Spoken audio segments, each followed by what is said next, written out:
suite. Mais d'abord, l'édito international sur Europe 1. Bonjour Vincent Hervouette. Bonjour Dimitri. Jusqu'au bout, il consulte son téléphone pour remettre à jour sa chronique. Vincent, les États-Unis ont inauguré hier leur première garnison permanente en Pologne.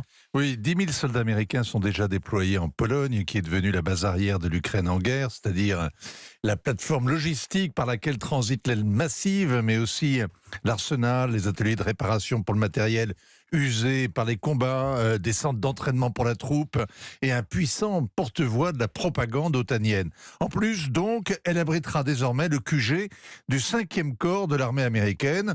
C'est une consécration pour le pays à la tête du peloton des atlantistes sans complexe. Le ministre polonais de la Défense est fier. Le soutien aux forces terrestres américaines sur le flanc oriental de l'OTAN sera coordonné chez nous. Ça veut dire que de la mer Baltique à la mer Noire, l'OTAN a déroulé un rideau de barbelés face à la Russie et que le Mirador est en Pologne. C'est le symbole du basculement de l'Europe. Vous pensez que le centre de gravité de l'Europe est passé à l'Est ?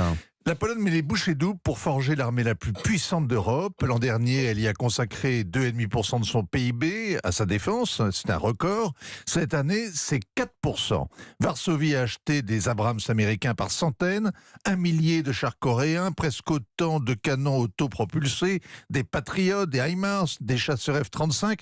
Un inventaire qui fait rêver tous les chefs d'état-major, notamment à Paris. À terme, la Pologne aura plus de blindés, plus de chars que la France, pas un peu plus, pas 2 fois plus, 7 fois plus. Ah oui. Vous me direz que ça ne remplace pas l'expérience du combat. Les Polonais n'en ont aucune, à part supplétifs en Irak et en Afghanistan, mais leurs voisins ukrainiens ont de l'expérience désormais pour 2. Ensemble, ils comptent faire contrepoids au tandem franco-allemand, accusé de naïveté face à la Russie, pour ne pas dire de lâcheté. Il faut voir comment Varsovie a forcé la main de l'Allemagne, l'obligeant à accepter la livraison de chars Léopard. Il y a une semaine bis repetita avec la livraison de MiG-29. La vieille Europe est mise devant le fait accompli. La Pologne est prête à toutes les escalades. C'est la revanche des passagers montés tardivement dans le train européen que l'on cantonnait en seconde classe et qui ont pris le contrôle de la locomotive. Est-ce que de ce côté va-t-en-guerre des Polonais, Vincent, peut saper l'unité des Européens ?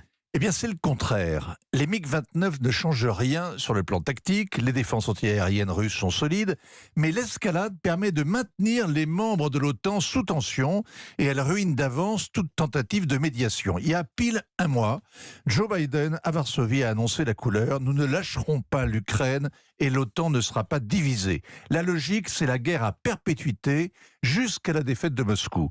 Les Polonais ne demandent qu'à castrer la Russie et à la démantibuler. Ils seront enfin tranquilles. Ils croient à la confrontation inévitable.